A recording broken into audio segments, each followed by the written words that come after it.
Welcome back नाजरीन। हम गुफ्तगू कर रहे हैं जाहिद हुसैन साहब से, अनवर इकबाल साहब से और जॉन हुसैन साहब से, और हम बात कर रहे हैं ईरान के मामले पे।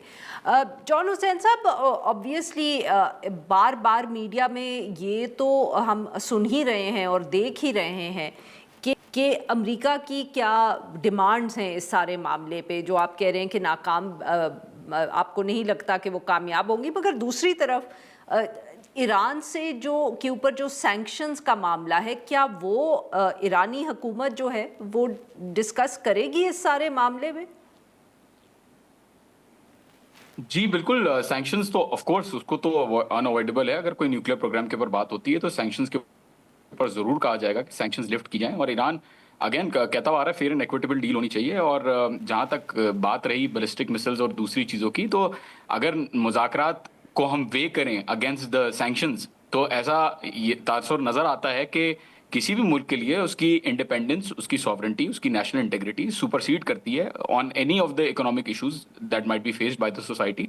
जाहिर सी बात है, भुट्टो साहब ने भी जैसे तक घास खाएंगे लेकिन बम बनाएंगे, तो मेरे ख्याल में तो वही वाली पोजीशन ईरान के अंदर भी है। बस ये है कि ये लोग बम नहीं बना रहे, ये लोग मिसाइल्स बना रहे हैं। और इनका कहना ये है कि इनके लिए जरूरी है ये इफेक्टिव डेटरेंस मेंटेन रखना इसराइल के खिलाफ, क्योंकि सबको पता है कि अमेरिका से ज्यादा ये अटैक्स या ये जंग या ये थ्रेट्स इसराइल की तरफ से आ रही हैं। और निगोशिएशंस में भी जो रन डाउन हो रहा है वो इसराइल की तरफ से ज्यादा हो रहा है। स्टीव विटकॉफ ट्यूसडे को गए थे इसराइल, और इसराइल से ब्रीफिंग हुई थी उनकी कि क्या डिमांड्स हैं और क्या नहीं है। और अमेरिका के लिए सेंस नहीं बनता कि इतना दूर जो वो बैठा हुआ है तो उसको किस तरीके से खतरा होगा, बजाय इसके कि बस जो इसराइल जो रीजन के अंदर एज एन अमेरिकन एंटिटी बैठा हुआ है तो उसको थ्रेट है। तो जाहिर सी बात है जो निगोशिएशंस हैं वो टर्निंग पॉइंट उस पे इसराइल के ऊपर ही रिवॉल्व करेगा कि इसराइल की डिमांड्स क्लैश किस तरीके से करती हैं विद ईरान। ईरान, जैसा कि जाहिद हुसैन साहब ने कहा कि पहले भी JCPOA एग्रीमेंट हुआ है और Iran is more than willing and welcoming any talks that might be held. और न्यूक्लियर प्रोग्राम के ऊपर तो उन्होंने हमेशा से ये स्टांस रखा है कि वो न्यूक्लियर वेपन्स नहीं बना रहे। तो मेरा ये ख्याल है। तो जॉन साहब, वेरी क्विकली ये बताइएगा कि आप क्यों समझते हैं कि जो मुज़ाकरात होंगे वो नाकाम रहेंगे? बहुत इंटरेस्टिंग सवाल पूछा आपने। आप नोटिस करें ये जो बातें हो रही हैं अमेरिका से कि हम आ रहे हैं, 6 जनवरी से ये बातें शुरू हैं कि आप बस लोग बाहर निकलें और हम आ जाएंगे। अनवर साहब कह रहे हैं कि कोई जल्दी नहीं है, बट बहरहाल फिर क्यों मैसेजिंग साथ साथ दे रहे हैं कि हम आ रहे हैं, हम आ रहे हैं। बेड़ा भी जो आया वो ओमान के पीछे खड़ा हुआ है। ऐसा भी नहीं है कि वो स्ट्रेट ऑफ हॉर्मोज की तरफ आए तो वो और दूर चला गया, अब तो 1400 किलोमीटर दूर चला गया। तो at the same time America को समझ में आ रहा है कि भाई अटैक इस वक्त नहीं कर सकते, but at the same time कोई ना कोई चीज तो चाहिए जिसके थ्रू वो बाहर निकल सके। तो एक कोशिश बहरहाल की जा रही है कि किसी तरीके से बात कर ले, लेकिन एट द सेम टाइम जो डिमांड्स इसराइल की तरफ से पेश आ रही हैं उनके ऊपर भी कॉम्प्रोमाइज करना मुनासिब नहीं है, क्योंकि $250 मिलियन ट्रंप साहब ने लिए थे अपना कैंपेन जीतने के लिए फ्रॉम द एडल्सन्स इन एपैक। तो कॉन्फ्लिक्टिंग इशू है और बाहर निकलना अमेरिका के लिए इस वक्त बड़ा एक प्रॉब्लमैटिक सिनेरियो है, इतना आसान नहीं है।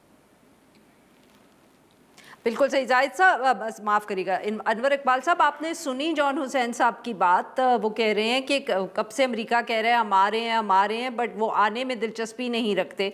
आपने भी कोई ऐसी बात की, आप भी इत्तेफाक करेंगे, आपका भी यही तज्जिया है कि अभी कोई अमेरिका की कुछ जल्दी नहीं है, या जैसे कुछ रिपोर्ट्स ये भी कह रही हैं कि इतना प्रेशर हो अमेरिका के ऊपर बाकी जो ममालिक हैं मिडल ईस्ट के, जिनका जाहिद साहब ने भी जिक्र किया, कि शायद उस वजह से वो रुके हुए हैं? What are the reasons for it? देखिए ना, अमेरिका के लिए तो कोई जल्दी की बात नहीं है। इसमें अमेरिका जो कुछ भी रिजल्ट हासिल करना चाहता है वो 2 हफ्ते बाद, 2 महीने बाद भी कर सकता है। अमेरिका पे सैंक्शन नहीं लगे हुए हैं, सैंक्शन ईरान पे लगे हुए हैं। और ईरान को इस बात का एहसास तो होगा कि अगर सैंक्शन लगे रहेंगे जिनमें वो मजीद सख्ती कर रहे हैं, हर दूसरे तीसरे दिन किसी नए सैंक्शंस का, किसी नई पाबंदी का ऐलान होता है, तो उससे उनकी मईशत और कमज़ोर होगी। तो अमेरिका तो खामोशी से बैठ के दूर से भी प्रेशर बढ़ा सकता है। और जहाँ जहाँ तक बात है कि किन मौज़ूआत पे बात होगी, जहाँ वो न्यूक्लियर इशू की बात करते हैं, वो इस हद तक करते हैं कि ये जो अभी डीएस्केलेट करनी है सिचुएशन, उसके लिए न्यूक्लियर इशू पे बात हो। लेकिन अगर आप सैंक्शन उठाने की बात करेंगे तो वो फिर सारी बातें उठाएँगे। वो मिसाइल की भी बात करेंगे, वो प्रोटेस्ट की भी बात करेंगे। और ये, लेकिन एक बात भी ये भी ज़हन में रखें कि यहाँ मिड टर्म इलेक्शन होने हैं, उसकी वजह से भी बहुत कुछ एहतियात किया जाएगा, क्योंकि यहाँ एहसास ये हो रहा है कि ये भी इलेक्शन इशू बन गया है और इमिग्रेशन तो है ही। सदर ट्रम्प जो कुछ भी करेंगे सोच समझ के करेंगे। अगर उन्हें पूरा यकीन होगा कि मिड टर्म इलेक्शन में उसका फायदा होगा तो करेंगे, अगर उन्हें यकीन होगा कि उसका नुकसान होगा तो शायद वो डिले भी करा दें, क्योंकि इनके सारे ऑप्शंस खुले हैं। तो अनवर साहब, very quickly before I move to Zahid साहब, क्या मिड टर्म इलेक्शंस में ईरान पे हमला सदर ट्रंप को फायदा पहुंचाएगा, नुकसान, और is it too soon to say which way it can go? इसमें कंफ्यूजन है।